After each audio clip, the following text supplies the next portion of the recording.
This is the voice of the New York Football Giants, Bob Papa, and you are listening to the best throughout Europe, the Big Blue UK&IRL podcast.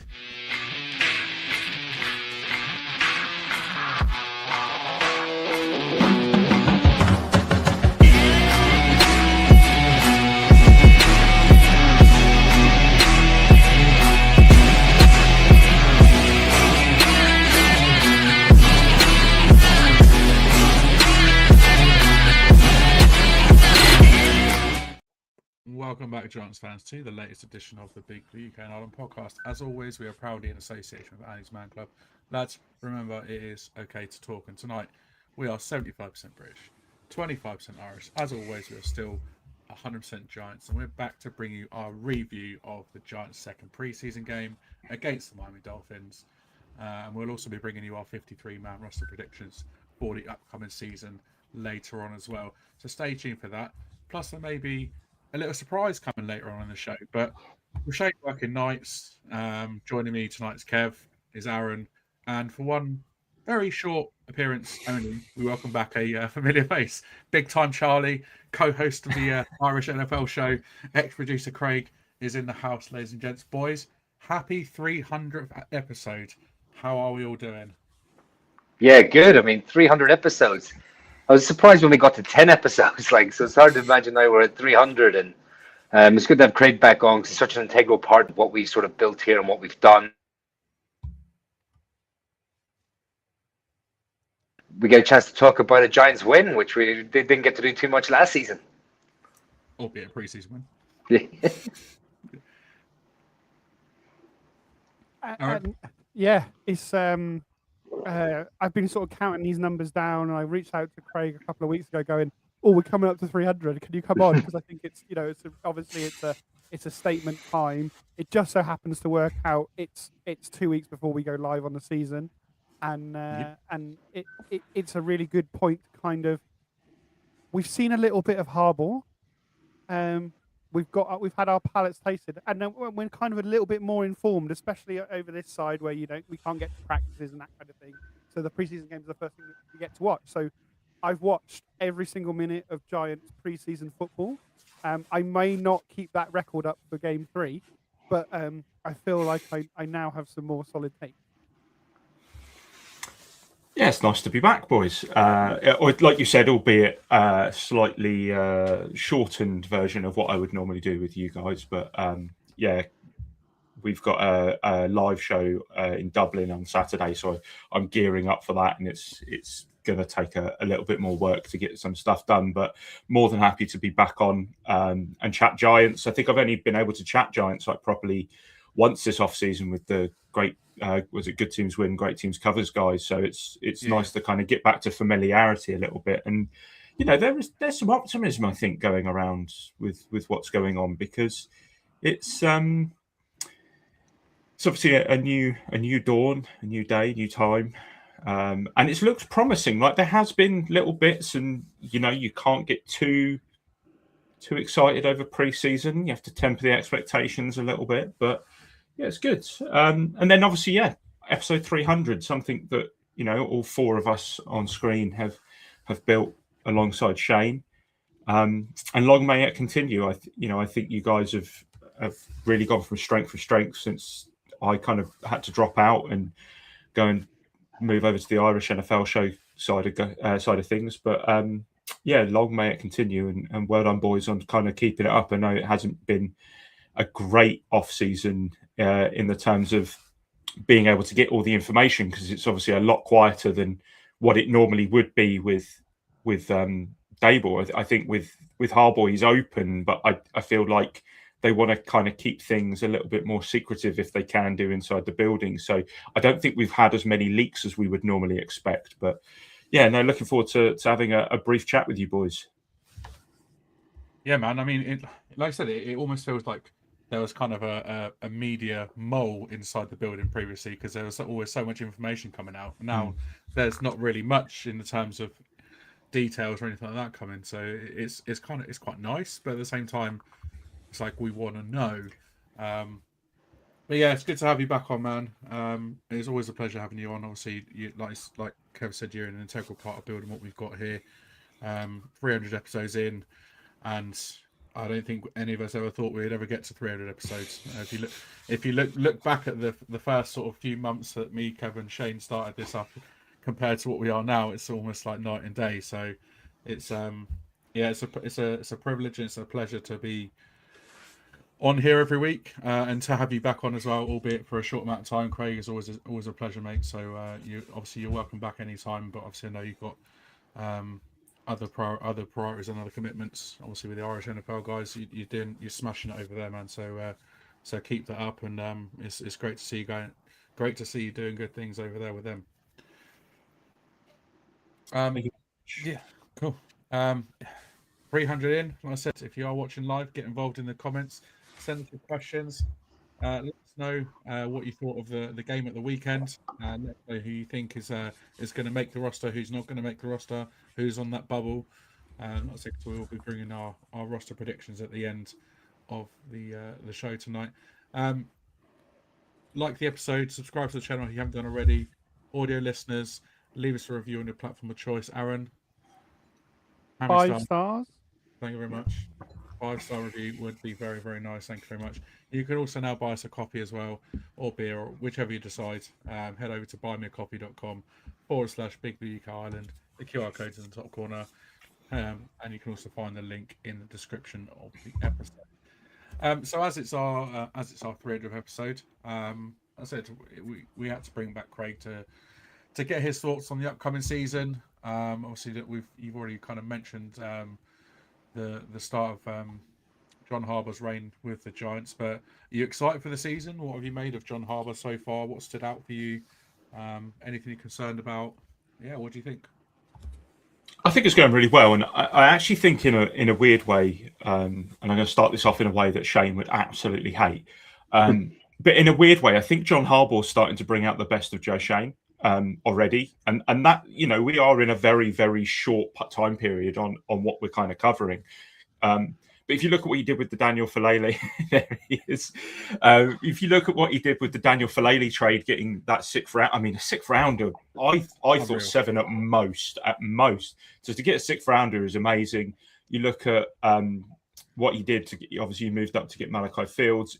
It wasn't overly expensive, but it was probably more than I think some of us would have liked. But then you look at what Fields did in that first preseason game, how he's looked, the noise coming out of camp on him. I think that's a really promising move.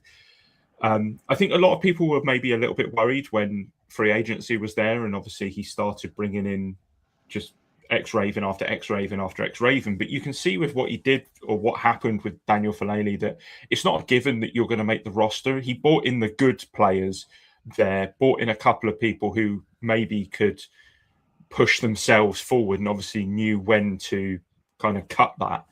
And he's gone. But you look, you know, Daniel Ricard, I think is a phenomenal. Patrick Ricard is a phenomenal pickup. I think that you can already see what they're trying to do in the run game, using him at fullback there. Isaiah Likely, we haven't seen a lot of across preseason, but I have no doubt he'll go on to have a good season as well. There's obviously the feel good factor a little bit with Odell coming back there. He's looked better than good. expected. Yeah, I think that's the way of putting it. I don't think you can say he's looked good or he's looked great because we've seen very little of him. And practice is very different from a preseason game. Obviously, he had that drop on Saturday night, wasn't it? Yeah. He had that drop for the touchdown Saturday night. You would expect somebody who's on the roster bubble to make that kind of catch. But yeah, I'm pretty optimistic. I do think that we need to maybe temper some expectations. I know that some people potentially are pointing the Giants towards sneaking into a playoff spot. I just need to see progression. And I think we've said this for years. We just want to see a little bit of progression. We're not expecting revolution in a day. We just want to see the Giants slowly move from what is a team that has inherently been a bottom of the table team, apart from that 1 year under Brian Dable, which was the outlier. I think we just want to see progressive football and slowly have that move up towards being an established kind of top end playoff team again. Is it going to happen straight away? No, probably not. I think there's still too many inefficiencies on the roster for it to happen. But I do think that the trajectory will start to go there with John Harbaugh. There's a lot of Ravens fans who are turning around saying, "Oh, Harbaugh was the reason we went backwards, and Harbaugh was the." I think that's just bitterness from them. I think you just need to look at his resume and the fact that they missed the playoffs that last year. Apart from that, it was every year, and they missed the playoffs on a kick. We've missed the playoffs by November sometimes. Like, I would love to miss the playoffs by a kick. Exactly that. But just to piggyback off some of them comments, like for me, talking about like where this team's going and where it needs to improve and stuff like. But the offensive line for me, like I think now we've got an above average to good offensive line, along with offensive line depth. Now we've never had that in such a long time. So. But in your opinion, what other sort of like position groups do you think are a strength of this team, and what ones do you think still your jury's still out on? I suppose. It's interesting because PFF have just rated these as one of the worst units in the NFL. I actually think our linebacker core is going to be pretty damn good this year. Like, sneaky good. Is there like any danger of us actually having a little bit of praise from some people? Like Tremaine Edmonds is a really good linebacker. He has been for the Bears for years. Obviously, he's now a veteran. He's coming off of a down year. I wouldn't say a bad year, but a down year.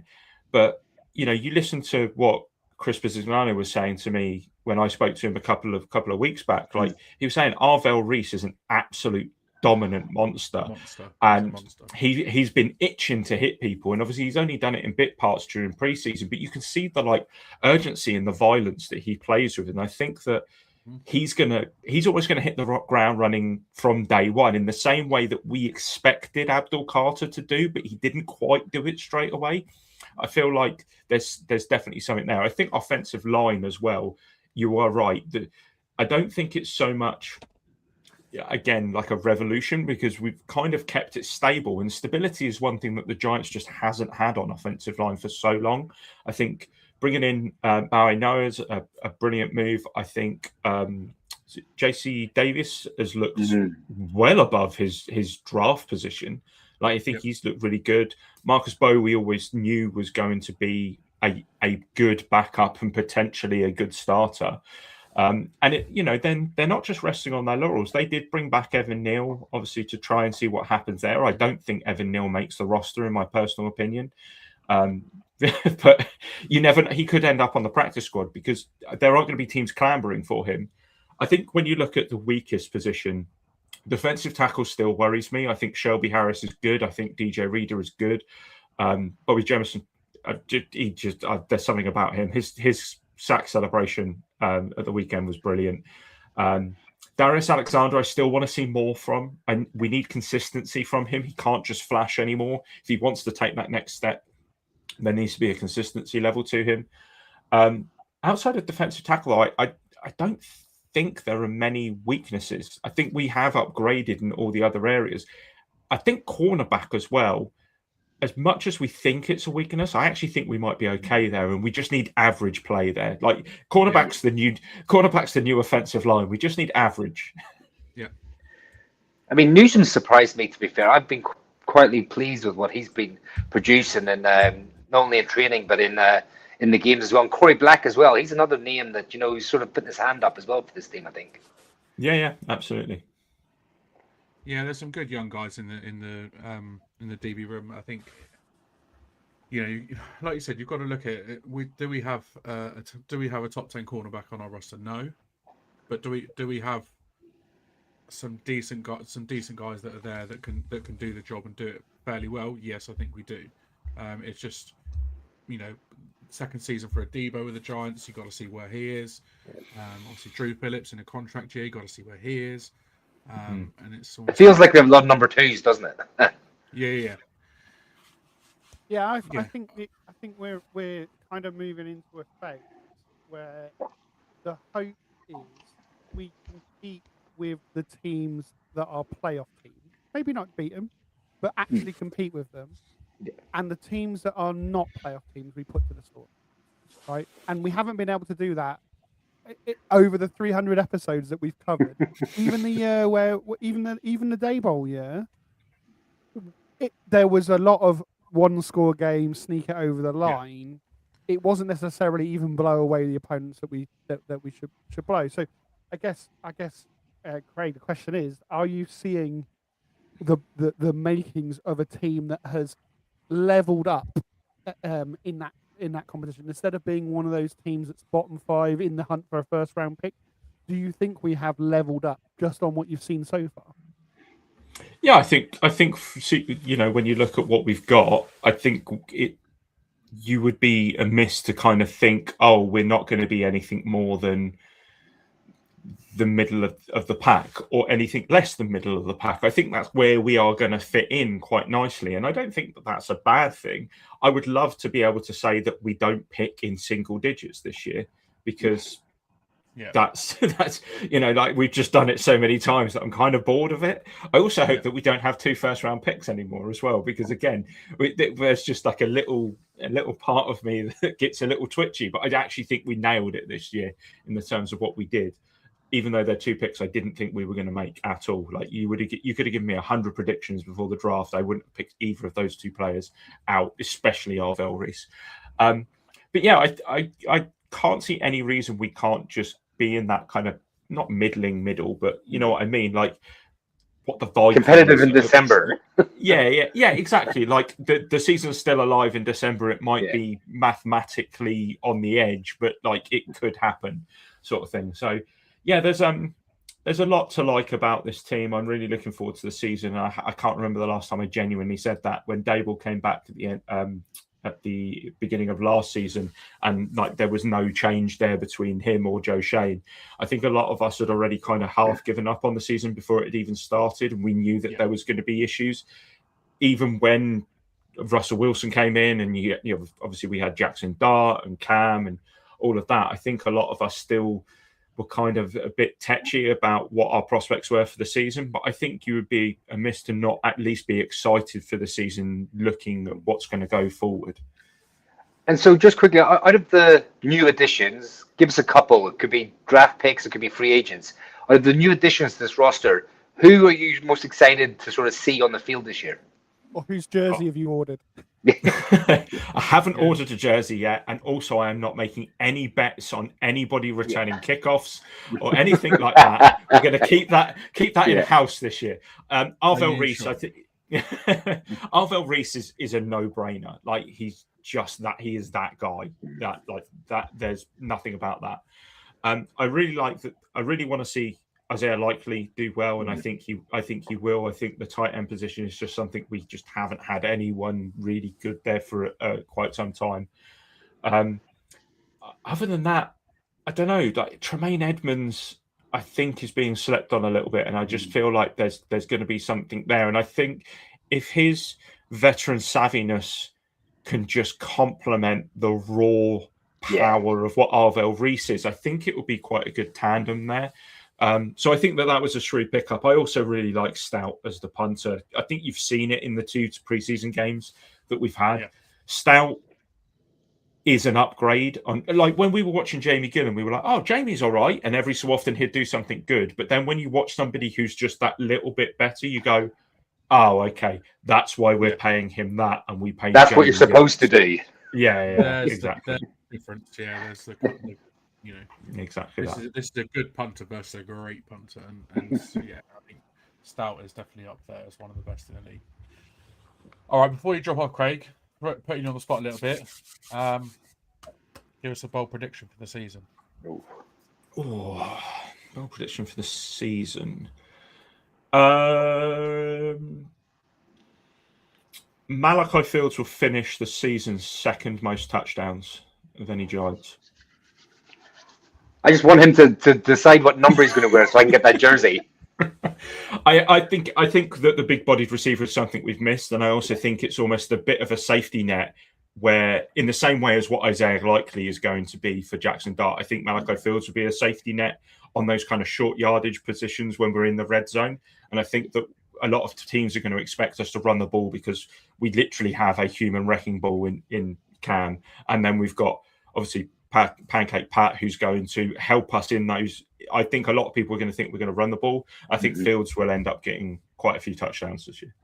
It's Yeah, really and the thing, look, I was going to say quickly, think about Fields. He allows Jackson Dart to throw the ball a little bit higher, so it's out of danger. Like I mentioned in the podcast last week, either Malachi Fields is going to get it, or or it's going out of bounds. Like the DB's definitely not getting it. So and because he stays in for passing and running, because he's such a good run blocker, he's going to be on the field quite a lot, I think, in this season. And the front office and Harbaugh seem to love him. Yeah, exactly. Yeah, agreed. I was going to say, it's really interesting that's your pick, Craig, because we've got our bold predictions next week, and I've already got ahead of it. So I'll be interested for you to let me know who you think the number one touchdown getter will be in the season. But after next week's podcast, when I've revealed my bold pick. Love that. Sounds good. Love that. Well, a pleasure to have you on, mate. I know you obviously got to shoot off because you got stuff to prep for this weekend. But yeah. Well, like I said, you're welcome on any time, whenever you've got free time, if that even exists for you right now. But as usual, it's great to have you on, man. Yeah, no, thanks, guys. The free time is a luxury these days, but it's a luxury I'm actually quite happy to to pass up. So, but yeah, no, we'll I'll make sure I come back on sort of after a few weeks and we can see what we think and where we're at with the Giants. So just let me know. Yeah, sweet, nice one. Thank you, brother. Take care. Appreciate your time, man. Have a good evening. You too. And thanks, Craig. Dan, there was a comment here. Who's the new guy? Who's the new guy? Well, that was Craig. As the old guy. The old guy. He's well, no, he came back to join us, just for 20 minutes, just to say hi, because it was 300th episode and all that. We want to sort of celebrate, and he wants to be part of it as well. He's, like I said, he's been a big part of this show over the last few years, so it just felt right to bring him in. Yeah, the show always goes on. Exactly. It does always go on. But yeah, so to help celebrate our 300th episode as well, we thought, what better time than to... Oh, wait, I think I know what you're talking about now, Aaron. Yeah. To bring in our latest free agent signing, fresh off of his appearance earlier in the off-season, ready and raring to go for 2026. Rappaport post we need. Absolutely. A warm Big Blue UK&IRL welcome goes to Chris. Welcome aboard, Chris. Ooh, here he is. How's it going? And here he is. About time. Been waiting for this for so long. You've had a couple of auditions, successful auditions. Exactly. Absolutely. That. Exactly. It was great having you on earlier in the off season, and it's good to have you back on.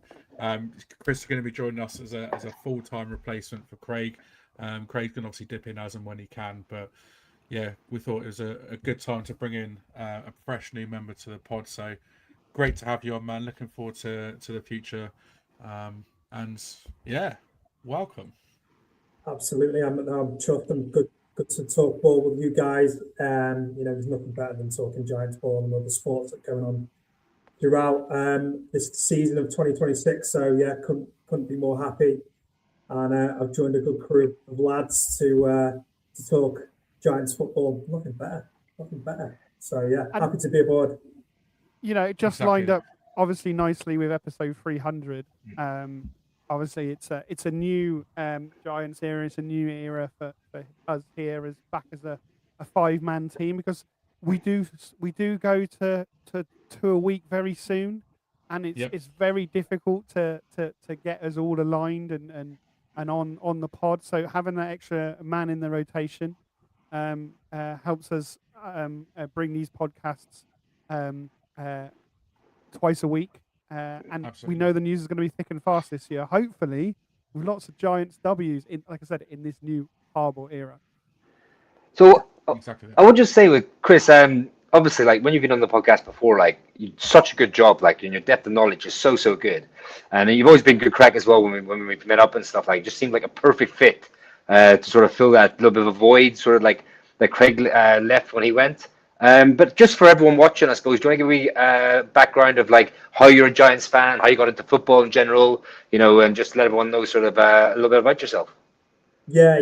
So if anyone's first time listeners, it was back when I was living in Dublin actually, and everyone was. It was the Super Bowl final of 2007, and it was the Giants versus the Pats. Everyone was like, "Oh, I'm gonna put." There was a bet on like, "We're gonna go for the Pats," and I was like, "I'm going for the Giants." And we were playing poker that night. Not only did I win the poker, but I also won the bet of winning the whole Super Bowl game as well. So I took everybody's money along with the poker game and became a Giants fan from there on, and I have not looked back since. I'm Giants through and through, Rangers, New York Knicks, and the Yankees as well. So full New York. And then if you flip to the college sort of side, you can see what I'm wearing here. Boomer Sooners. So my college team is Oklahoma, so I've been following them massively since 2000 and I think 2012 probably when I first started to watch the college. I've got family my sister's a Patriots fan, and her husband's an Eagles fan. So yeah, got into football that way. I watch it religiously every weekend. And there's nothing better than talking Giants ball. And that's how I've got into it, and I've not looked back since. And it's a privilege to come on here, do some shows with you guys that I previously did, but now being, a face with you guys most each week is a dream come true. So yeah, I couldn't be happier. Love that, man. Yeah, it was a great time to become a Giants fan. The 2007 season, 18-1 Patriots. The rest is history. I know, but yeah, obviously, when I reached out to you in the last week and said I had a question for you, Chris's response was yes, and yes. Fuck me, this has made my day. So I kind of think someone's a little bit happy to be on board. So like I said, it's great to have you on, man. Whenever you've been on in the past, it's been a really good show. So yeah, looking forward to getting into the season, getting into the thick of it, and having you on board, buddy. It's a new fresh member that we needed, and yeah, it gives us more reason to look forward to the season as well. So great to have you with us. Cool. Game Miami. Let's talk Miami. So just before you start talking Miami, boys, I'm going to shoot. I've got to head off. Apologies. Oh yes. But obviously, I'm leaving you in very good hands now. So talk about the game. I will say one thing about the game very quickly. How good is it to see our backups smash on other teams' backups? It's been a while since we've sort of had backups that could be pushing for starting spots.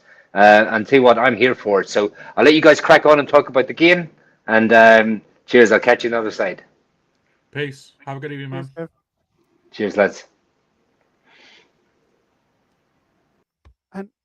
And yeah, it was as Kev said, a Giants victory in the preseason game. Let me get my background right. Yeah, it was Giants 26, Dolphins 3. In the same way, last week results are not important. Let's not get overly excited by the scoreline. It comes off the back of an encouraging joint practice where all of the media reports, Miami beat writers, Giants beat writers, said the Giants dominated, which is where we saw most of the starters. It then went over to the second stringers. Mostly, there were a few starters about, but mostly second stringers, where the Giants secured a 26-3 win over the Dolphins. And like I said, context important. Both teams rested starters. Jackson Dart didn't play. He got all his work done in the practice. We didn't see Andrew Thomas. We didn't see our defensive tackles or our starting edge rushers. All of those didn't play. And Miami certainly doesn't have a deep roster. Arguably, their starters aren't a match for our second string. But you can only beat what you put in front of you, and the Giants dominated. So 26 first downs to 3 first downs for Miami, mirroring the score. 390 total yards to 102, and 41 minutes of possession to 19. And Miami only converted 2 of their 11 third downs and didn't score a touchdown. And a game primarily about a second half of your roster. This is exactly what you see. Last week we did a stock up, stock down. It was a bit difficult to do a stock up, stock down because there was only really stock up. We jump into some of the kind of talking points. The only real talking point that someone didn't have a stock up game was Tyrone Tracy Jr., who unfortunately he did run the ball well, 6 carries for 26 yards, another 22 yards receiving, but he had a fumble. You could argue it was a bad exchange from Jameis, but as a running back, you've kind of got to make sure that you get the ball before you try and make a break on it. And after the missed protection in the first game, it's another black mark on his record. Obviously, Scatterboo's established as running back 1. Najee Harris joins the room. Singletary has had a great preseason. So it's interesting to see where Tracy sits in a pecking order. We'll talk about whether we think he's making on the roster and where he sits on the roster later on, because that's the feature tonight. But it certainly made it a question where at the start of preseason, through off season, it wasn't even a conversation. Then moving on to kind of the biggest position battle we have going is the wide receiver room. So Slayton led the wide receivers with 4 catches for 58 in his kind of first major feature this season. And, there was some talk about, are we putting him in the shop window and featuring him? We know Slayton is capable of good performances. The best we've had out of Slayton. He is a good receiver. Obviously, we always worry about his drops. Those didn't appear on Sunday. He had a really good performance. Like I said, it really helped move the offense and get that game going. Dylan Cambray continues to help himself, catching all 3 of his targets and contributing to special teams.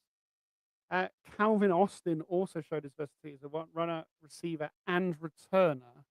However, in breaking news, Calvin Austin was seen carted off the practice field today with what looks like a serious knee injury.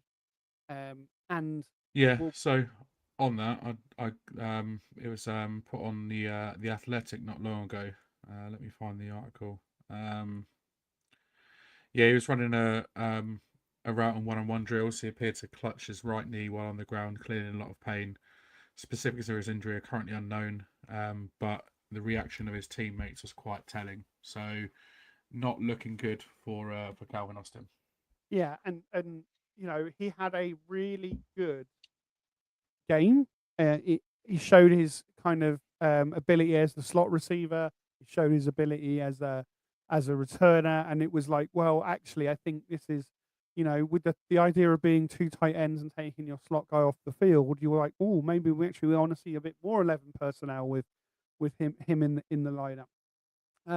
So we'll see how it is. Obviously, we'd already done our 53-man projections before this news come out, but we'll talk about it. He wasn't he was a unanimous on the team from all of us. I don't think anyone thought he wasn't making the team, but what it was making was the maths and the numbers of that wide receiver room. We consistently keep seeing good performances from the guys that are on the second string on the roster bubble.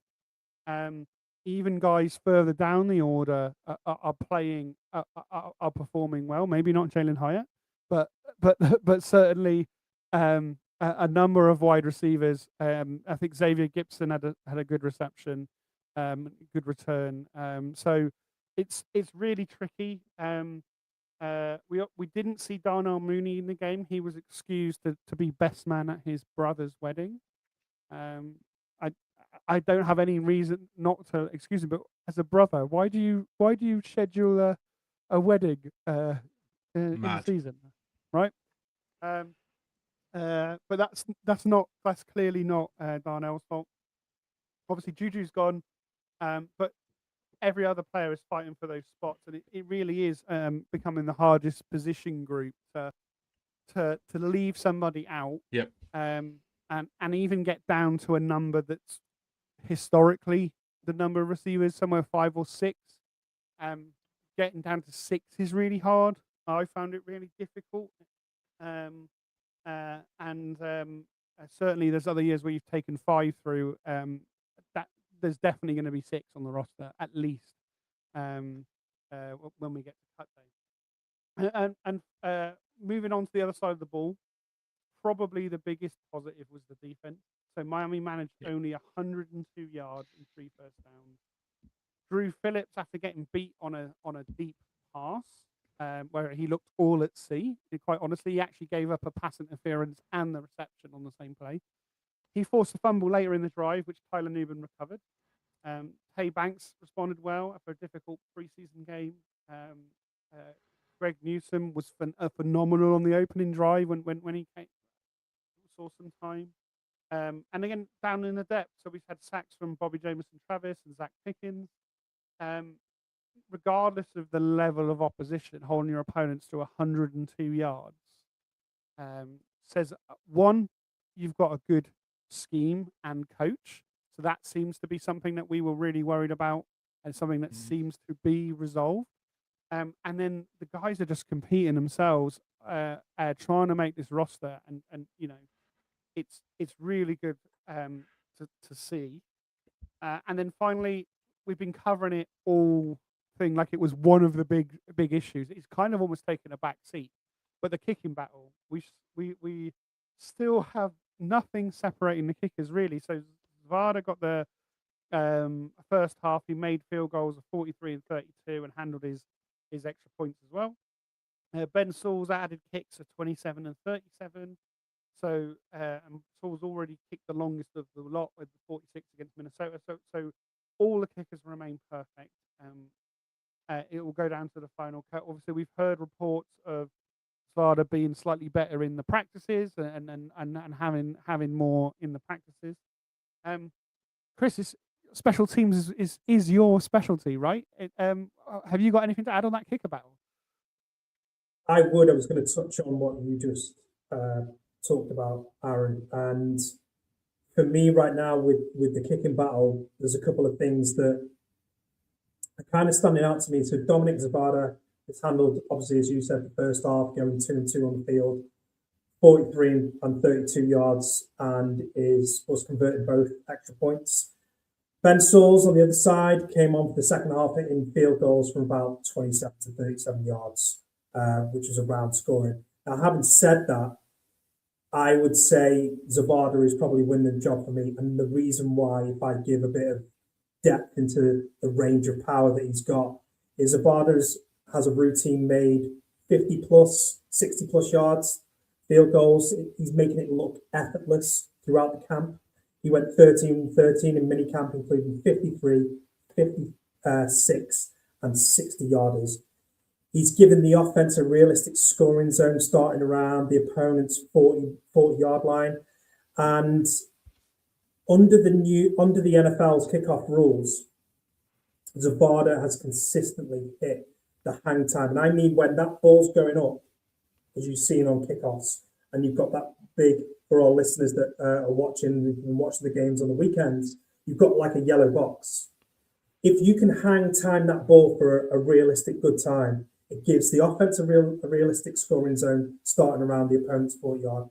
Plus, you're landing that ball 5 yards in the line, and you're forcing a tight return coverage, which is perfect. So for me, that is what I've been looking at, especially because we've been terrible at that last year. And then consistently under pressure, Saul struggled on sort of the wide left miss patterns during spring reps. So he's hitting just around the 50% or in one major stretch, whereas Zabada has consistently outpointed him daily in that competition. So for me right now, I would probably say, and I was going to touch on that on my 53, is that Zabada is winning the job for me right now in that sort of instance on the special teams. Punter, absolutely fine with, no problem. Long snapper, love it. But on the kicking side, Tabard was winning the job for me. And Dan, Holly here, not concerned about Tracy at the minute. It's pre-season, get those silly mistakes out of the way. What's your feelings on Tracy? It's a good point, Steve. It's a little bit concerning about Tara and Tracy. Like you said, it's the pre-season, so best to get him out of the way now, fine. But at the same time, he was our RB1 going into last season.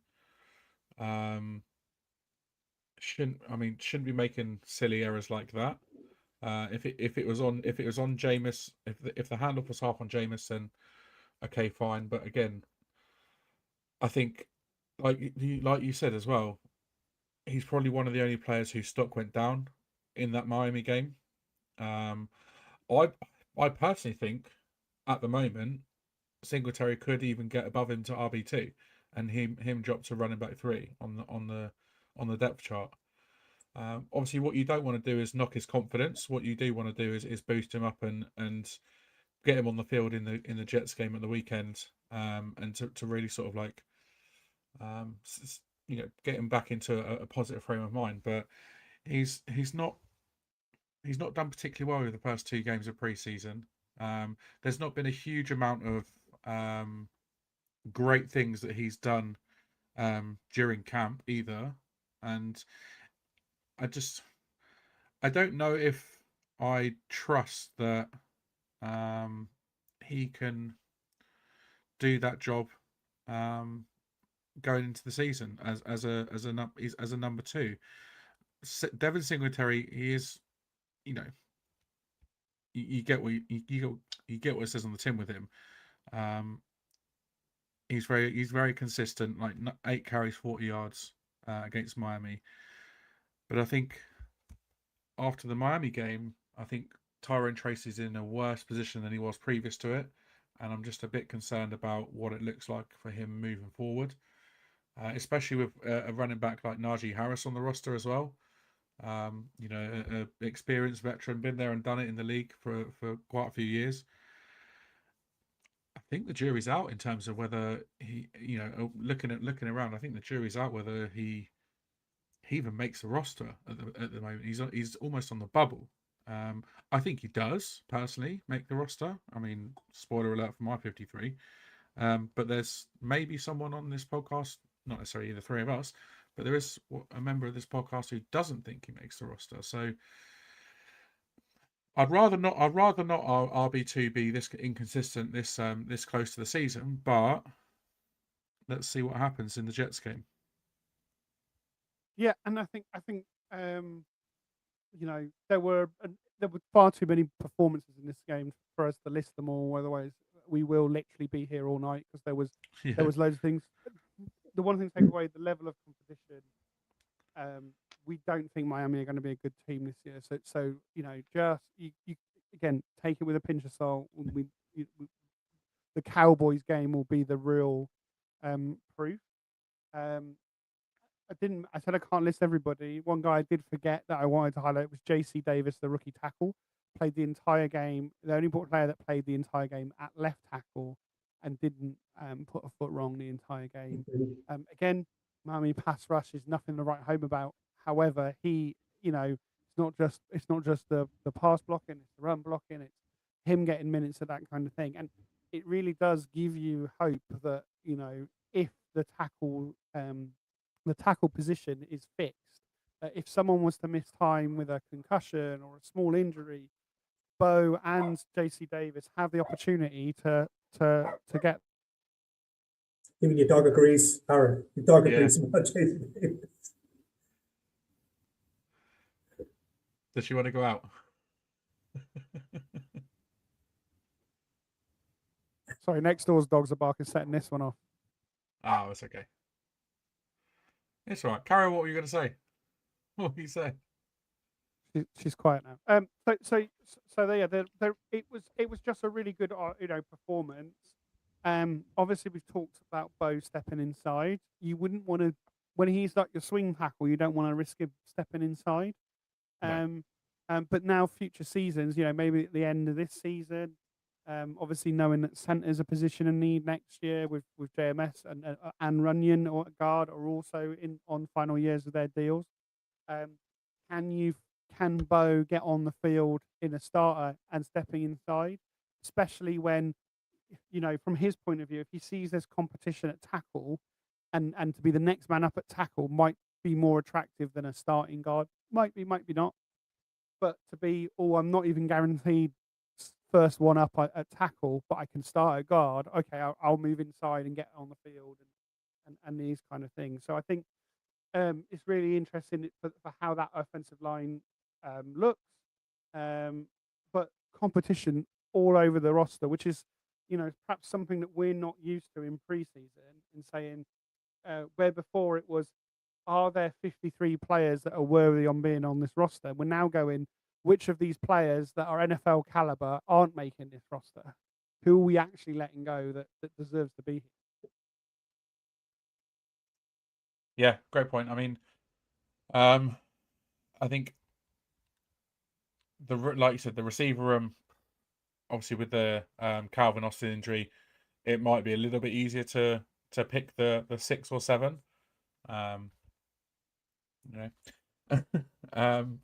The defense. It's nice to see a defensive performance against a good defensive performance against this Miami team. Nobody expected Miami to do anything spectacular, but to see the defense play well and hold them to just over 100 total yards throughout the game is nothing to be sniffed at. And the kicker battle, I think, is so interesting. I mean, I won't reveal who I've gone for to make the roster just yet. We'll speak about that at the end. But yeah, it's I think there's some battles that are going to go all the way to the end of the window. The window obviously closes on Sunday at 11:30 p.m. here. So that's when final rosters have to be announced by. So I'm sure once the Jets game's done and out of the way, and overnight Saturday into Sunday, we'll potentially start seeing some news trickle out. Yeah, of course, rosters never quite final. No. But Final. of the men that are on the roster now, that they'll have to be cut on Sunday. We do sit 5th, I think, still in the waiver priority. So we're quite high up on that list. You can put in as many claims as you like, and you'll be 5th the entire time. So if you're the first person in the order that says I want that person, you get them. So we could see movement like that. And there's a couple of spots, maybe backup corner, the backup defensive tackle, where there's almost I would say it's likely that we maybe don't see the final roster until we clear waivers. And then obviously the guys that you cut that aren't vested veterans go into the waiver process and could be picked up by other teams. We obviously saw that with Corey Black last year, who we cut and then got picked up, but before we got him later in the year. But obviously, we used to use the vested veteran with Casey Kreiter quite a lot to if we won a waiver pick, we would let Kreiter go to then work out what roster that we were sorting out, and then we'd bring him back. So obviously with a undrafted free agent long snapper, we don't have the ability to do that with our long snapper this year, but it'll be interesting whether we can find somebody on a vet min contract so it doesn't cost us to cut and these kind of things. Who's that extra flexibility around it? It might be a Najee Harris who's just come in and you just have the conversation with them and go, you're going to be on it, but we need to let you go to do some roster management. We'll bring you back next week or in a couple of days' time.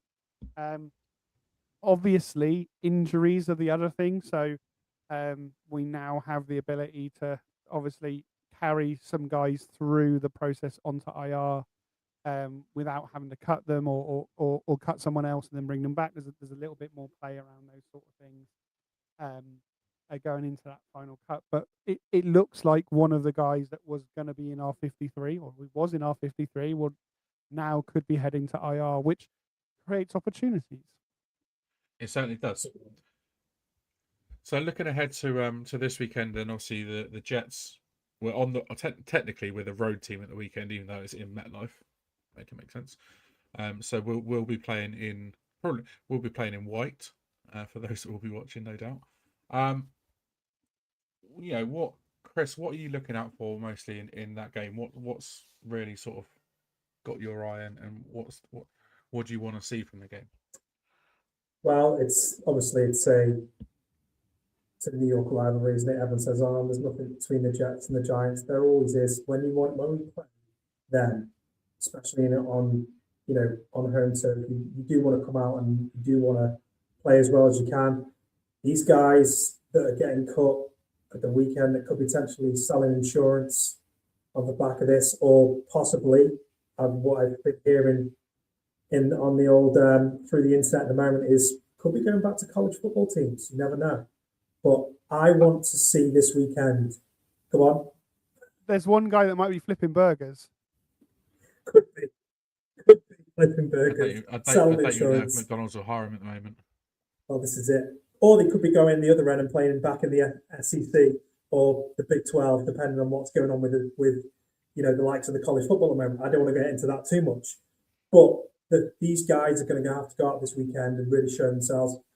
John Harbour said this week on the interviews that he's got a culture of men that can look in the mirror and take accountability for themselves. They look after each other as a group.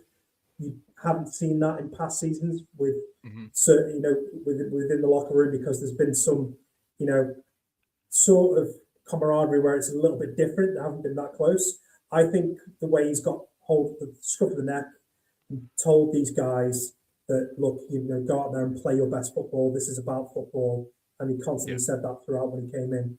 You are playing for the New York Giants. Yep. And he sent that into them. And I think they've gotten that sort of message from him. So I would expect them to go out and play like they did against Miami. Okay, they didn't play too great against the Vikings, but the Vikings are a good team. So I'm looking forward to this weekend. See what Odell can bring now that obviously, shame just hearing that, Calvin Austin's obviously been carted off. But Beckham's had a really good practice today. He's caught 5 passes from Jackson Dart, and he's also taken one downfield to the house. So you can imagine that's galvanised him a little bit more, knowing that, hey, I've got a position here. So I expect to see a good performance from the Giants, especially against the Jets this weekend.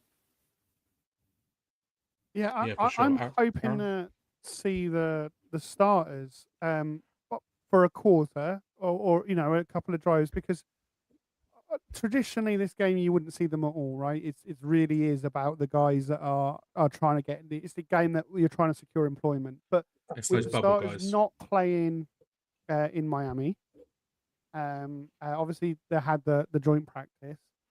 It's quite a long gap from the Vikings game right through to the first game against the Cowboys. So just that little bit of dress rehearsal, go through the motions, go through pre-game warm-up, get opening kickoff, get a drive under your belt, and then wrap up in Cotton Wool. But I do think there's a chance that we see the starters, unless obviously something comes out beforehand that they're not going to play, which Harbaugh's always left a little. So far, he's certainly said, "I'll leave that surprise up to game day," rather than wanting to give it away what his plans were. But I would like to see the starters just come in for a drive, then hand over to Jameis, and then let both QBs that's still on the roster have more time. Obviously, it was quite challenging this week for the come off the street into this offense and learn it and get some game time. But he looked all right. But yeah, let the two QBs play and work out which one's sticking on the practice squad. But Brandon Allen looked a lot better than he did in the first preseason week. So he had more completions, but they were nearly all to the running back, right? So I don't like you went for the easy check down. I got a guaranteed completion. It's going to look good on the stat sheet, but actually, you look at some of the tape. There were opportunities to push the ball downfield. He chose not to take them.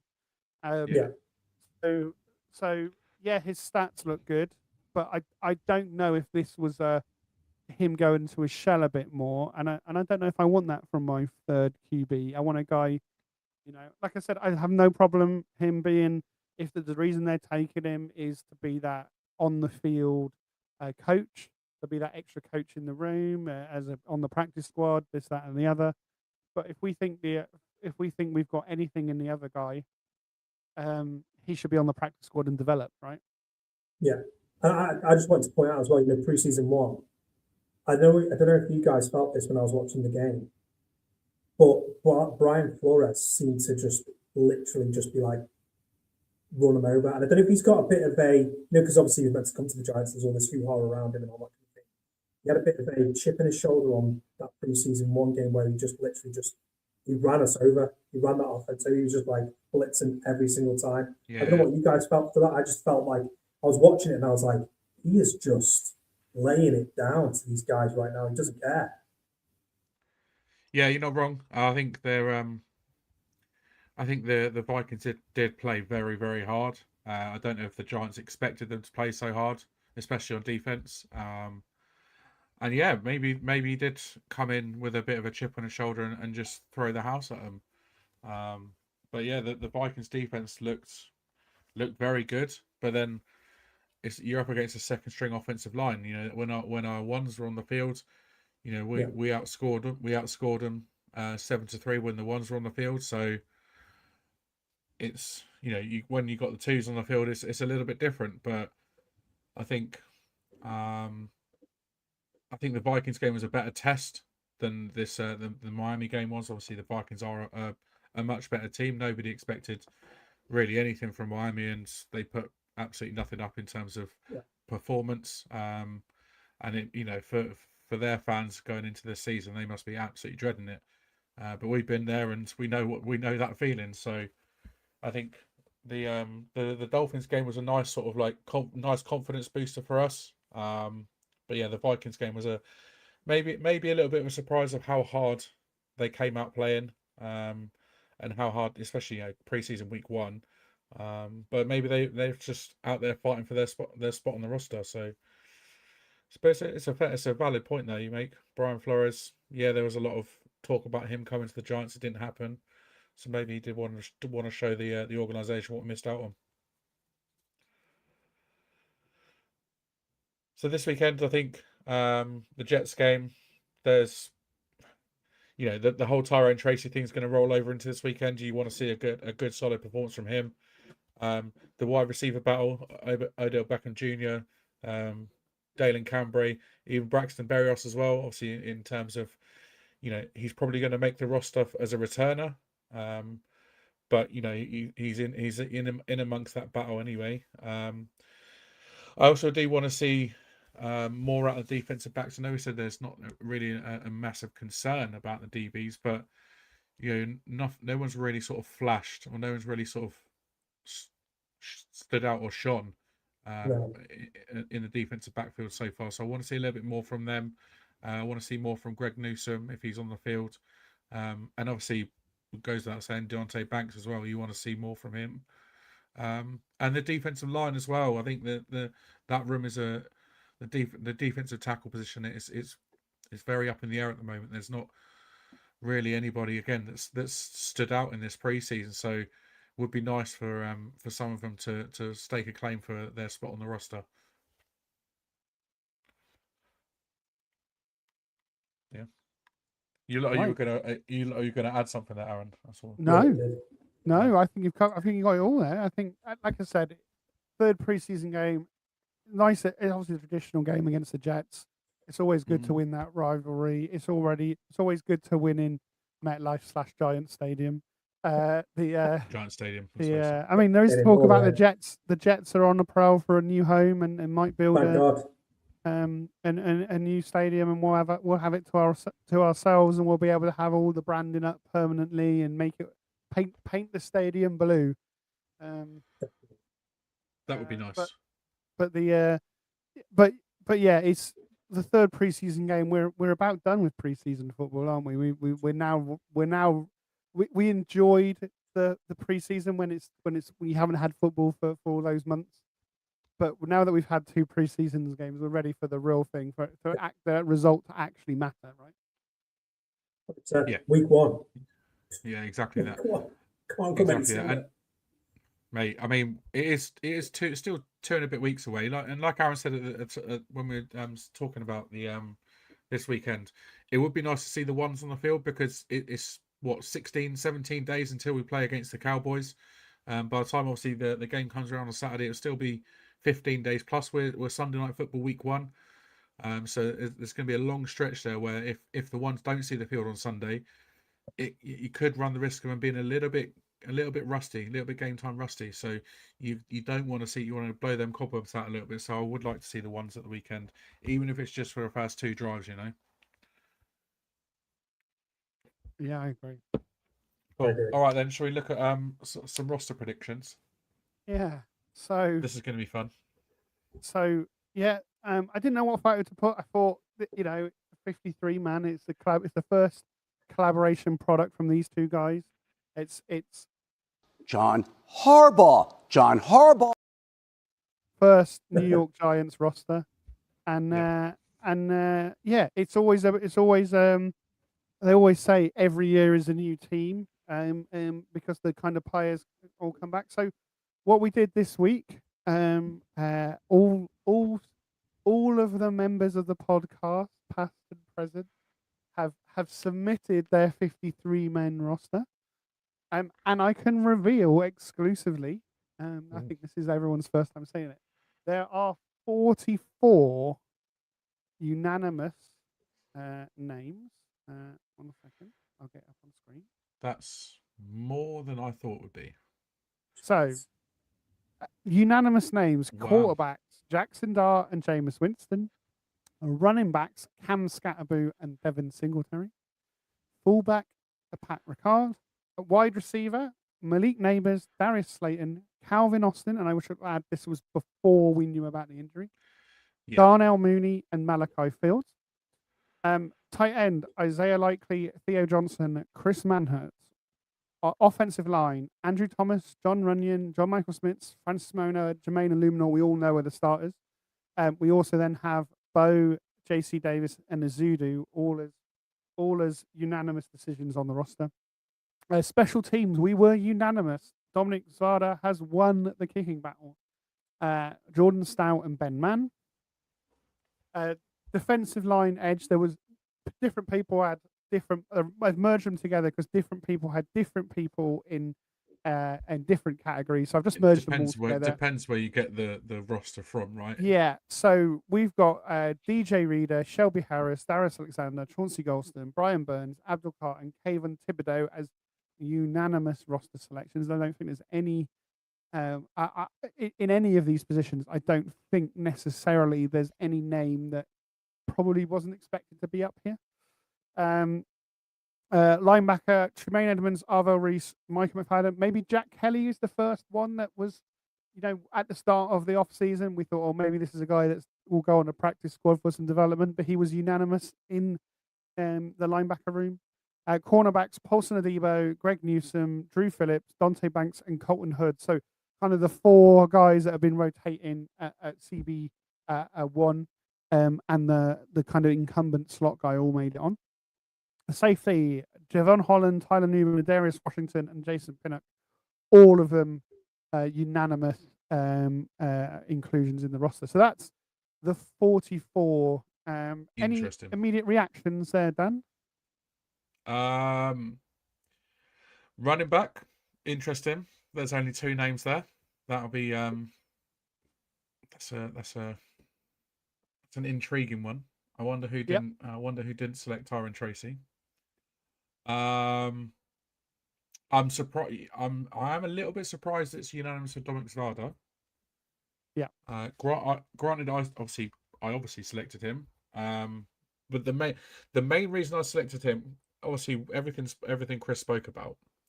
But also, I think if we were to put Zvada on the practice squad, the likelihood is he would probably be picked up by another team. If we were to put Ben Sauls on the practice squad, how likely is he to be picked up by another team? Who would you risk losing? Who would you not want to risk losing? More. Yeah. And I think if Ben Saul's got the kicking job, I think Zvard would be snapped up just like that. He was highly touted rookie out of Michigan. I think he was probably one of the best kickers in this year's rookie class. And the fact that we've got him on our roster at the moment, I think is is something to be really, really happy about. And the fact that he routinely hits them from, like you said, 60 yards plus, I think that's something we've been desperate for on this team for a long time, is to have a kicker with a big leg. So I think I'm happy with Svard there. Jack Kelly, I think, is testament to him. Yeah, And Chris, I I think don't know if you remember, Chris, the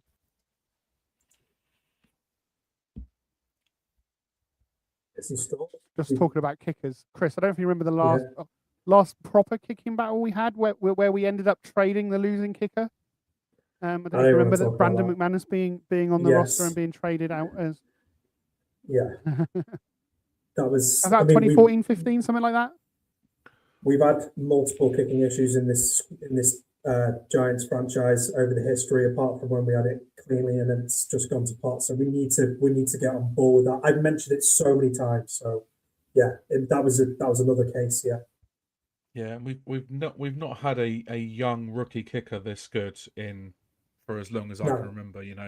It's always been a veteran who's he's kind of like on a downward trajectory. I think with Gano was probably the only exception. When he first came in, he excelled and then started to drop off for injury. But we've not had a rookie kicker come in and be in a position where he's likely to get the slot on the team for as long as I can remember. So and if you look at this weekend as well, right? You had Harrison Butker complete a 69-yard field goal against Tampa Bay. You had other guys doing it this weekend. We need that leg to put us in position where we can, as Craig pointed out before, go off the field by winning as a kick. How many games did we lose last season, the season before? But we all know about it, where we lost games because we couldn't kick. Or didn't have a kicker. And like I said, there's been so many times where we've been at midfield and not been able to kick because our kicker hasn't had the leg. And it's not even getting to midfield now, right? So you get the ball at the 35 with the kick. If the kickoff goes into the end zone, you need one first down, and potentially you can take a field goal shot. Exactly. You're in range on these legs. And don't forget, Harbour was a special teams coach at the Eagles, right? Yep. He's going to be on that. It's all, we always talk about it, all three phases of the game. It's not just defense, offense. It is, you look at special teams, you have a muff punt and you see how long they're hanging now. And then the players are looking, going like that, waiting for it to drop the arms and the muff and the punt. That again is creating anxiety on the guys that are catching the ball to make the run, where you can lose possession and lose a game instantly. So we've got to get that right. And I think Dominic Zavada, for me, has battled his way through, and he's done it since day one. Okay, so maybe we'll move on to the controversy. And I was going to say, I just did want to say one thing. Jack Kelly, I think that's testament to him and how hard he's played in the preseason, how good he's looked. The fact that he's getting in there above Darius Musau, to be in that linebacker rotation alongside McFadden, alongside Tremaine Edmonds, and obviously the animal that is Arvell Reese. I think that's huge props to him, and I'm excited to watch this defense this season, especially these linebackers. Arvell Reese, Jesus. Right, so we will move to the controversy. I don't know, the discussion points for the episode. So, these players were not unanimous.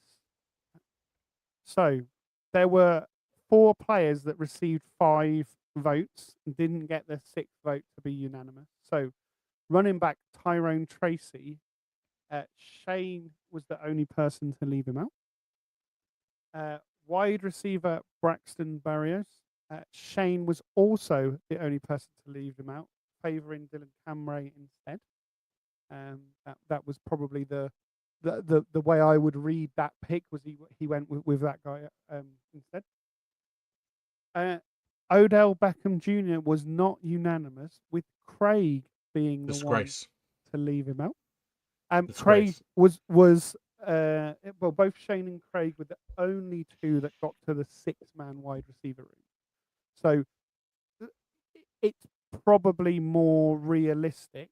No, sorry, Craig was the only one. Shane had Braxton, had Odell, but didn't have Berrios. He had Cambray. So Craig was the only person to get to a 6-man wide receiver room, which is I am shocked. which is traditional. That's how big you would have a wide receiver room. So it would be unusual to carry seven. Caveat for Berrios for me is you take him as a returner. Yeah, that's a good point.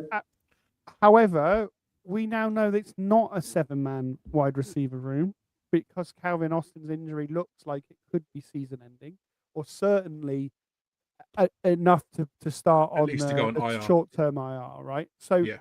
so for me, that immediately makes I don't elevate another receiver in replace of Calvin Austin. No. That solved my 7-man wide receiver room down to a 6-man wide receiver room now, right? And I'll carry an extra defensive player that I was short on. So that was really the hardest thing about my decision. It made Odell effectively the 53rd man on the roster for me because I was like, I've got to keep him on the roster. I can't lose any of the other wide receivers because Odell doesn't play special teams. I don't want any of my starters playing special teams. So how do I get Odell on the roster? I have no problem with maybe making a decision that Dylan Cambray goes in over Braxton Berrios.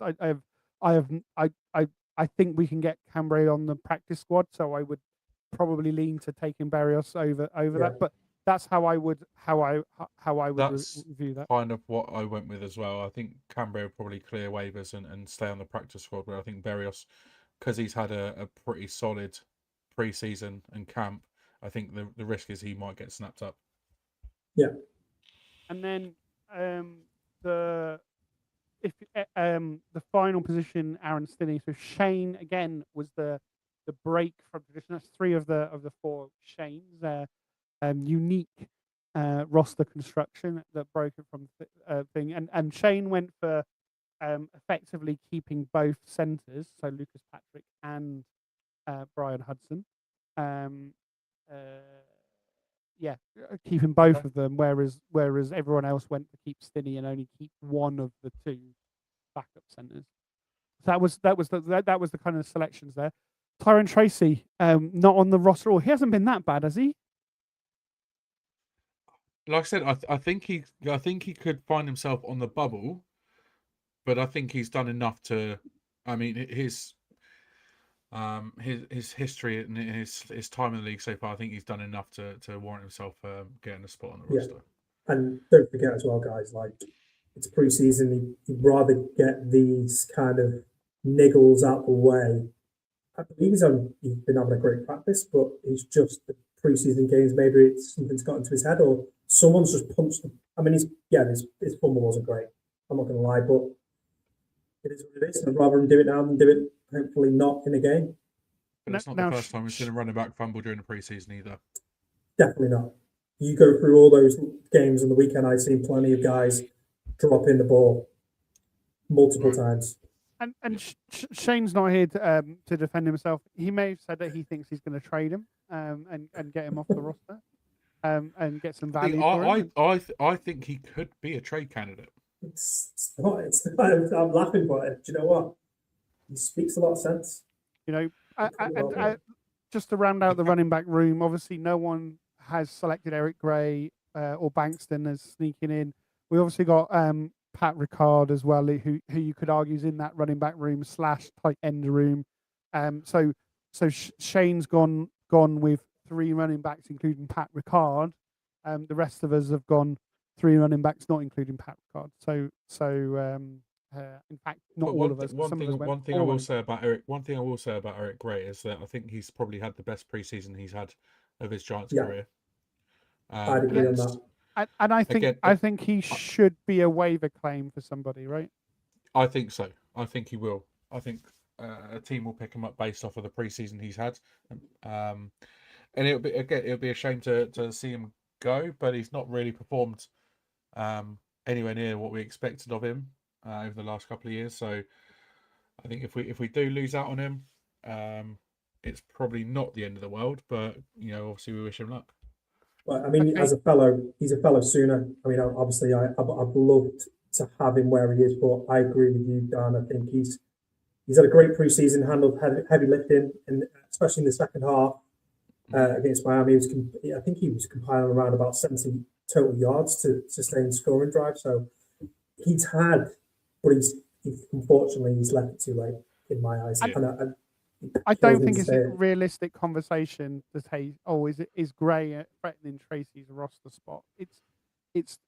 I don't think that's close, right? I think Tracy's got enough about him. Take the fumble out of it. Tracy had a good game. Like the fumble in the red zone wasn't great. The Giants as an offense were only scored 2 touchdowns out of 7 red zone visits, right? So it wasn't a great red zone offense performance. It was great that all of our field goals went over. Something that you'll see from John Harbaugh is he tends to kick the field goal rather than the 4th down go for it. That's something that we will almost see an uptick in field goals for the Giants. That's more Harbaugh philosophy. I don't expect that to change.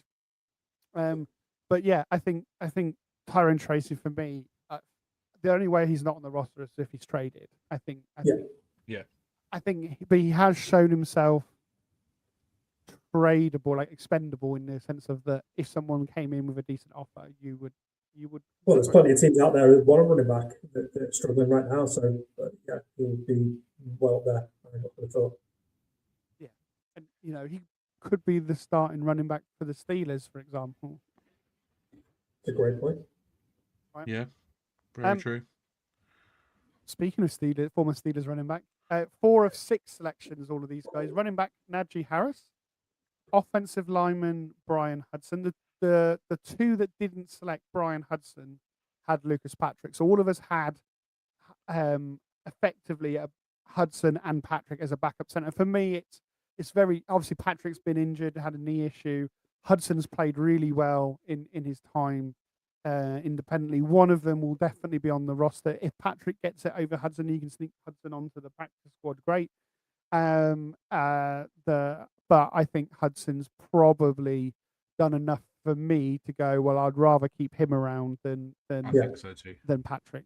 Patrick's more of a veteran that you're hoping is certainly the bar that the rookie or the junior player has to clear. Yeah. And bye Evan Neal. And bye Evan Neal. Yeah, bye Evan Neal.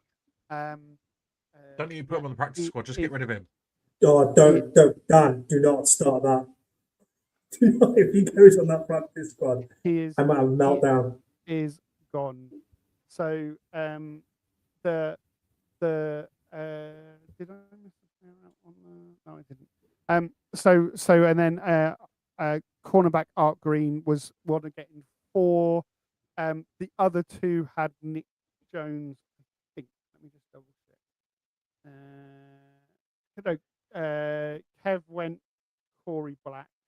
I went. Yeah, I went Corey Black. Yeah, Nick Jones and Ugano Amadi as well. I had out as CB6 effectively, and then everyone else had Green on the roster. So you could immediately say that these are either or kind of sort of players that you're seeing here. Other people getting votes. So obviously we talked about Dylan Cabray. Jake Kubas was the other offensive lineman that got some votes. I'm surprised we didn't have him on the roster, did we? Did we have him on the roster? Yeah, so we all had a Zudu. I'm kind of surprised that Zudu was unanimous, but I think his players justified it. If we look at where this puts us in terms of offensive linemen, if we assume Hudson or Patrick is in, I think they're at either or. I don't think it's both. That would be 10 offensive linemen. I wouldn't expect it to go to 11.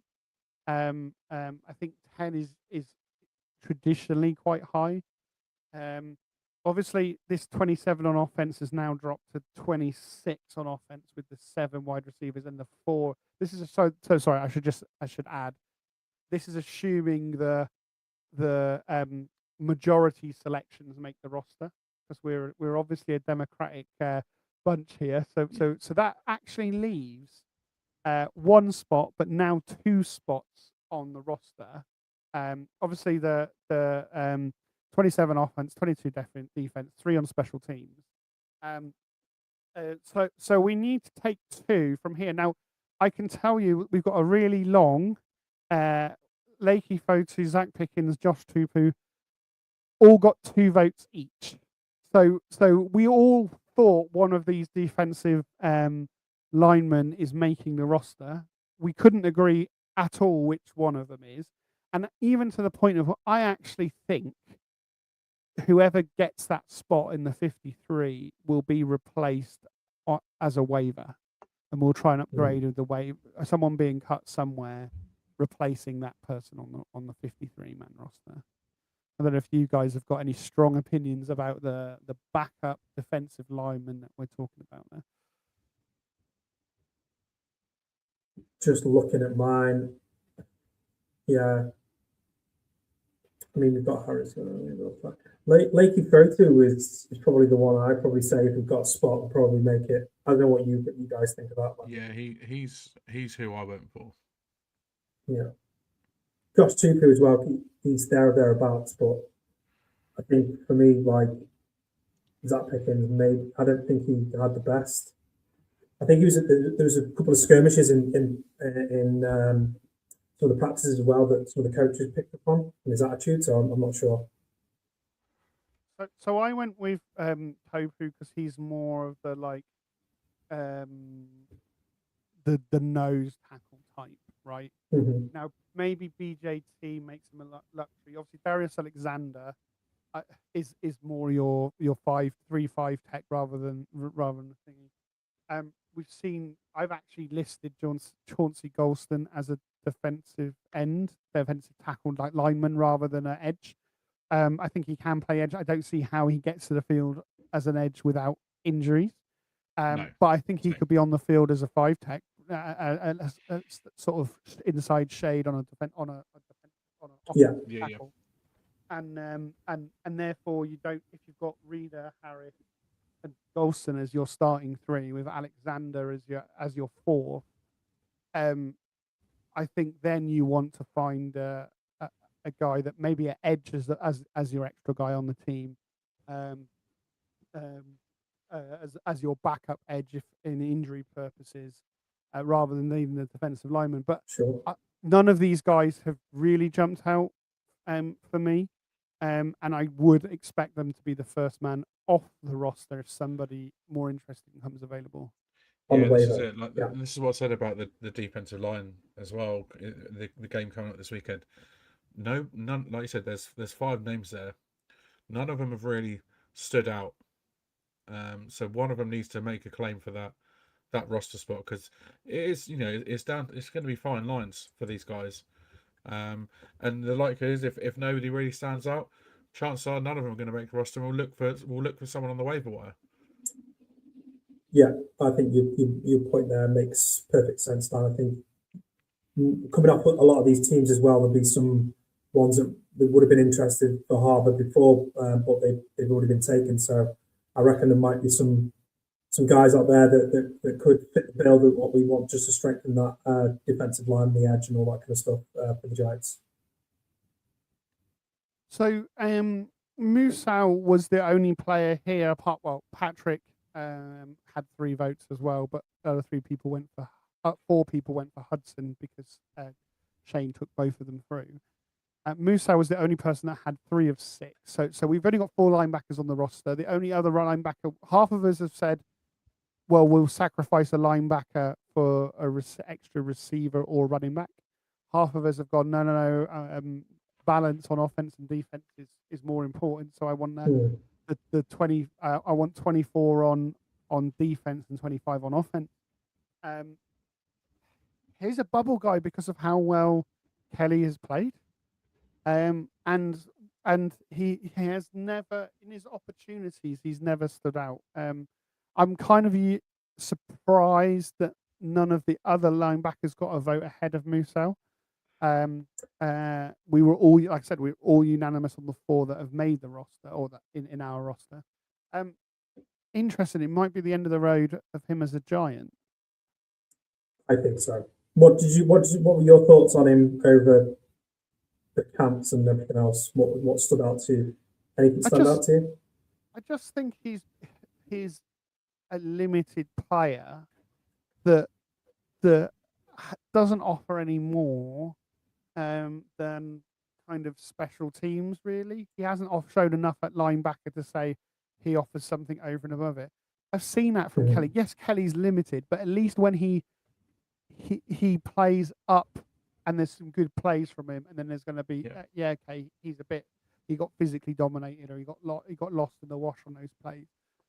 Musau, I've not seen him take that step up. I don't think he's ever stopped it. So he's obviously serviceable on special teams, on kick coverage and the like. But again, just where this roster is, the strength of the starters, I think, maybe think if you view Reese as more of an edge that's going to play in the middle, and then you find a way to, and you're not going to play 3 tight ends or 3 safeties at times, then maybe you need that extra linebacker for the depth, and if you're going to play 3 linebackers more often. But the reality is, I think we're going to see 2 linebackers on the field as much as we see 3 linebackers on the field. And even when Reese is on the field, there's a chance he's playing more of an edge type role. So you can have your starting 2 linebackers as Edmonds and McFadden. And Reese is an edge rusher in that edge rotation.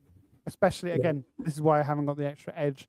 If Chauncey Golston is on your D line rotation and Reese is in your edge rotation, it kind of justifies both of those decisions. So it's a really interesting way to think. We do now have an opportunity with the 1 less wide receiver to take an extra wide receiver, or to take an extra cornerback or a defensive lineman and an edge through, which I didn't have before. So the 2 edges, Caleb Murphy and Chase Ford, both got a single vote each. I've also in patches been impressed with Khalid Kareem as well. So he's the other edge that he was like my 54th man. When I decided to go with the extra wide receiver, he was the defender I pushed out. It's really challenging though. Like I think maybe 2 of these D-line edge players make the roster, and maybe they're upgraded. Cambray, I can see the desire. He's impressed. He impressed last training camp. He's impressed this training camp. He's clearly got some returnability as well. Will he sneak on the practice squad? Probably. I don't know if he's had a Victor Cruz type moment where you go, can't sneak him onto the roster. If he has an amazing game against the Jets. Good. Depends how he comes out. So interesting. Have you got a strong preference for your if we take the 50 the now 51 that are in now a majority? Dan, who's your other 2 guys that you want on the roster there? Out of those guys that are on the screen there. Well, they were the only guys that got votes. You can pivot now and pick somebody that you didn't originally vote for, like your 54th man. If that your 54th man was somebody else, I went with Lucky Foti made it on mine. So I think the defensive line's looking a bit probably like it's probably the weakest unit out on the team. So do you add that extra option there? I like Josh Tupu as well. I think it was between him and Lucky Foti who made it for me. Corey Black, has he done it? Has he done enough? Probably not. Nick Jones, has he done enough? Probably not. I would go with seven. I would go with that seventh receiver. Take Dale and Cambray. Why not? I'd do the same with you. I concur that. It gives you another option in the return game as well, and then special teams, I'm looking at either Musau or either Black or Nick Jones. Yeah, so I think probably you take one of the defensive linemen, Topufo to Pickens. We were all split equally. I think one of them makes the roster. I don't think two of them make the roster. And I think you're right. It comes back to that 7 wide receivers, which historically isn't there. Or Musau might sneak on the roster. For me, as the thing is, obviously, 53rd man. Musau's been on the roster for the last 2 years. He's played in both seasons. He played 27 games across 2 seasons. Obviously, last year he filled in pretty much the entire season for Michael McFadden. So we've seen it. We've seen a big enough sample size for him. Is he linebacker 5 behind the 4 that are there? Yes, he is. Could he make that roster? I think he could. But again, it all depends on who you see as a linebacker, who you see as an edge rusher, who you see as a nose tackle, as a defensive tackle, as you know, there's so many variables for this defensive front 7 now that players are interchangeable. So it's almost like, what's your best option, you know? See, I'm going to throw a bit of a curveball. I'm going to throw a curveball. You ready?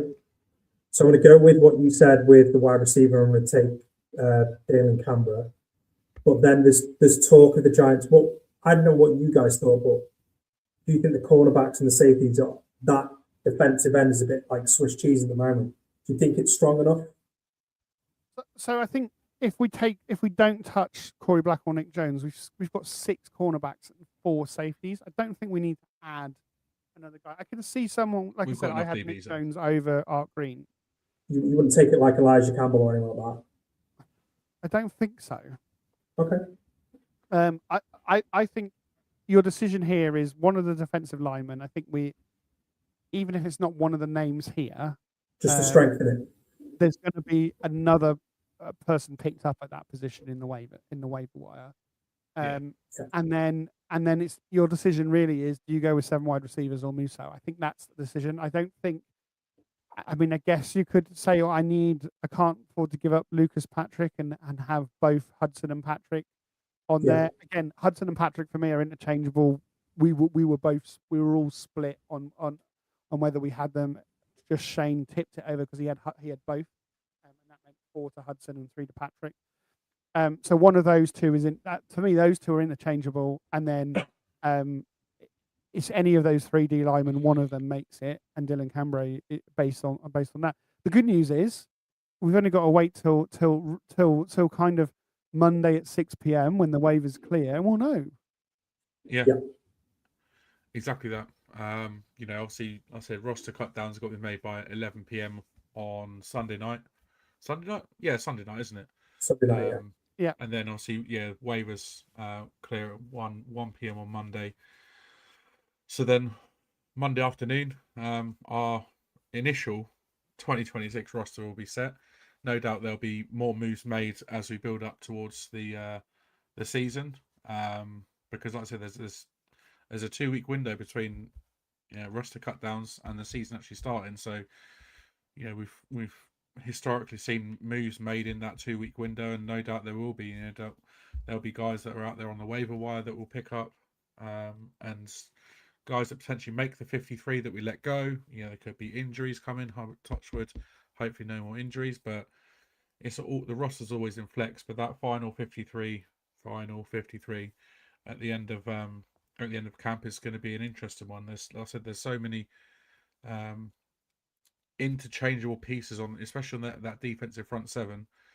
You can list Arvell Reese as an edge. You can list him as a linebacker. You can list him as an outside linebacker, an inside linebacker, or an edge, or whatever you want to. There's so many options that we have. So I wouldn't be surprised if one of those defensive line guys are taken as well. But yeah, we'll see what happens come Sunday evening, and let's look forward to seeing what this roster looks like. Obviously, we'll bring you that next week when we go through the final roster. Isn't that right? But unfortunately, that is all we have time for this evening. We'll be back on, I think it's either Tuesday or Thursday. I can't remember which one it is. But we'll have. I can't remember. I'm sure it's Tuesday. It's Tuesday or Thursday, one of the two. But we'll go through that. I said that final 53-man roster. Who will make it? Who won't? We'll bring you the latest. Plus, we'll look back at the Jets game as well, and bring you our bold predictions for the 2026 I've got season. an early bold prediction for you, Dan. Go on. My early bold prediction is is that all three of my bold predictions will come true. Oh, that is a very bold prediction. I would also bring you an early bold prediction in that this guy right here, Odell Beckham Jr., will make the Giants 2026 roster. You heard it here first. Yeah. Bold predictions next week, plus the Jets game, and we'll talk through the roster. Make sure you tune in. Anything to add before we go, guys? No, great to have you on, Chris. Welcome aboard. Lot of chats to go for the rest of the season. Let's just hope there's some W's. It's a beautiful time to be here, especially talking ball with you guys. It's been great tonight. Thoroughly enjoyed it. And I'm looking forward to the Jets game. And then as soon as we get that cut down, it's going to be great to see the whole sort of vision of us going forward into this 2026 season and the opening game against the Dallas Cowboys. So, yeah, loving it, guys. Yeah, 3 weeks on Sunday till 3 weeks on Sunday? 2 weeks on Sunday until week 1, Sunday Night Football, Dallas Cowboys. It's not far away. It's really not far away. We're almost at the point now where preseason's in the past and we've got the regular season to look forward to. But yeah, like I said, it's great. Like Aaron said, it's great to have you on board, Chris. Looking forward to getting into the season, into the thick of it with you. No doubt you'll bring an extra dimension to this show, obviously with your special teams knowledge. We obviously traditionally on this program we all pick. There's two of us that focus on offense, two focus on defense, but maybe you'll be our special teams guru for the season. So yeah, it gives us that extra edge. All 3 phases, remember. All three. I want to hear people saying that in the chat all season long, all 3 phases. We can get that down and we can win some games from that. It's going to be exactly. And our special teams is looking pretty good, especially those special, those positions, kickers, punters. They're looking pretty good. So lots to look forward to for the season. But we're looking forward to next week as well. Bold predictions is always fun. There may or may not be some outrageous ones in there, so tune in then to find out what they are. Appreciate everyone getting involved in the comments, and for anyone watching and listening, we appreciate you too. My thanks as ever go to Aaron, to Chris, and also to Kev and to Craig for joining me. We are signing off until next time. Let's go Giants.